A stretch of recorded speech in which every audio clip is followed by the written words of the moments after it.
Médicos e cientistas da Califórnia, nos Estados Unidos, descobriram que a obesidade pode aumentar em até 4 vezes o risco de morte em casos de Covid-19.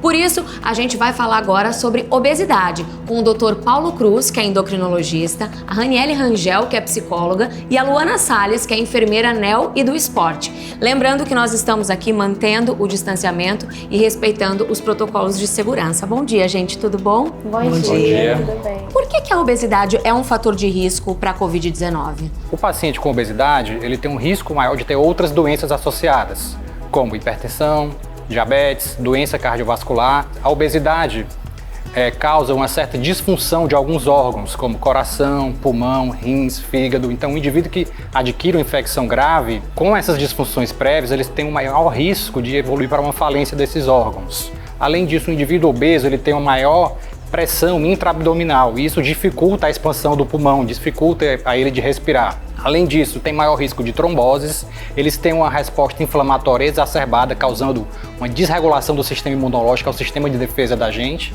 E além disso, os estudos mais recentes mostraram que o indivíduo obeso, ele tem um aumento da expressão do receptor pelo qual o vírus entra na célula do corpo humano.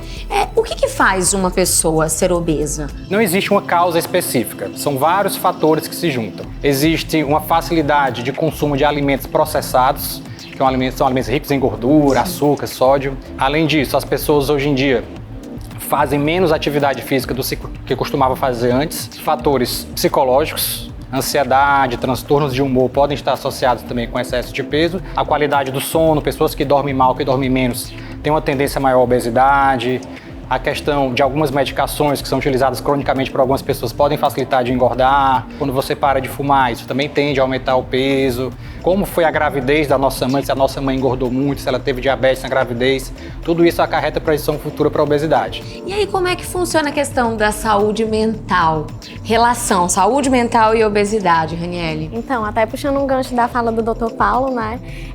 Achei fantástico ele trazer a ideia da obesidade como multifatorial, porque a gente tem uma tendência a olhar para a obesidade como um grande problema.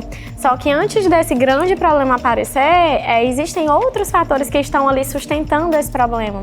E aí esse obeso, ele acaba sendo apontado, né, sofre bullying, diversas outras questões que podem piorar e agravar problemas que de repente ele já vem tendo e que gerou a obesidade. Então a gente precisa entender que esse tratamento ele precisa ser integral, né? Precisa lembrar que ali por trás daquele corpo, né, que naquele momento da vida tá obeso, existe um ser humano que tem ali dentro. Luana, eu tô vendo você concordando com a cabeça, com tudo que eles estão falando. Quem vê a Luana assim não imagina que ela já foi obesa. Até quantos quilos você chegou? 103 mesmo. 103. E o que aconteceu? Conta um pouquinho, de maneira resumida, a sua história. Você tinha 50 quilos e foi pra 100. Sim, quando eu casei eu tinha 50 quilos, já tenho 16 anos de casada e 3 filhos lindos, saudáveis. Mas ao longo da maternidade, muito trabalho, muitos fatores colocados aqui, né, familiares, sociais, profissionais, pessoais, me levou a comer errado, a descontar na comida, a ter uma relação com a minha vida, com o meu corpo, com a comida de forma errada. A mente é o primeiro campo, né, de batalha contra qualquer doença do corpo, né?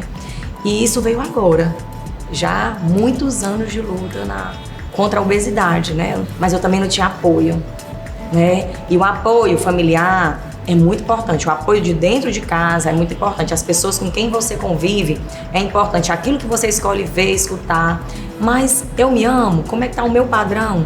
A autoaceitação, então eu parei para pensar em tudo isso. E hoje eu mudei, né, de estilo de vida. Então esse processo do acolhimento, né, e da aceitação de si, junto com a ajuda de pessoas, né, que a gente gosta, que a gente valoriza, que acreditam na gente, né, com o auxílio de profissionais, enfim, são meios de a gente estar enfrentando o que levou a esse processo de obesidade, né, e de repente sair desse processo buscando uma vida mais saudável. Em relação à obesidade infantil, que a gente escuta falar que também tem aumentado muito nos últimos tempos, né? A incidência de obesidade na criança tem aumentado de uma forma, inclusive, mais acelerada do que nos adultos. É um problema, porque além da problemática que a criança vai ter, sofrer bullying, problemas psicológicos, riscos de saúde, inclusive a gente já vê crianças, né, com hipertensão, com diabetes, com colesterol alterado, elas tendem a ser obesas no futuro e terem todas as consequências da obesidade também na idade adulta. Os fatores de risco para a obesidade nas crianças são parecidos com os fatores de risco para a obesidade em geral, mas algumas questões são particulares para esse grupo de população. Por exemplo, o aleitamento materno protege contra a obesidade. Por outro lado, bebidas artificiais adoçadas, como refrigerantes, achocolatados, sucos artificiais, que a gente vê muitas crianças consumindo, aumentam bastante o risco de obesidade. Uma mulher que ganha muito peso na gravidez ou que desenvolve diabetes gestacional tem um risco maior da criança evoluir com obesidade. Crianças que nascem com peso acima de 4 quilos também tem um risco maior de evoluir com obesidade. Então, tem alguns fatores específicos para essa população. E aí, no caso da obesidade infantil, o bullying é perigosíssimo também, Sim. né, Raniele? Sim. O perigo do bullying, assim, são as relações, né? Vão afetar as relações. Então, é muito importante que a pessoa tenha uma rede de apoio, tanto a criança quanto a família, né? Pessoas mais velhas. Lida com quem tá te apoiando, né? Sim. Com quem tá do teu lado, com quem te abre os olhos, com quem te ajuda realmente a seguir numa vida mais saudável. Indivíduos com algum tipo de doença psicológica têm um risco de 2 a 3 vezes, em comparação à população saudável, de desenvolver obesidade. Assim como 30 a 70% das pessoas com obesidade têm algum tipo de transtorno mental.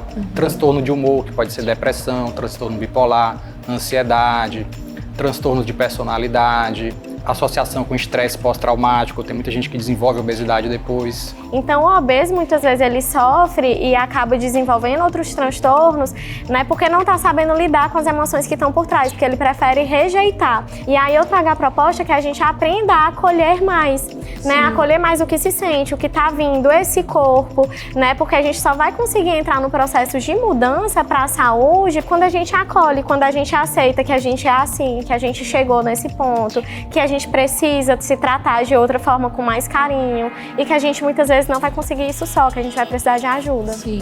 Então, para encerrar, Luana, você que é um exemplo de tudo isso que a gente falou aqui, da parte boa, queria que você deixasse aí um recado para as pessoas que estão com dificuldade, que precisam de um incentivo também. As possibilidades são para todos, mas todo mundo tem que entender que o processo é de cada um, né? As estruturas são de cada um.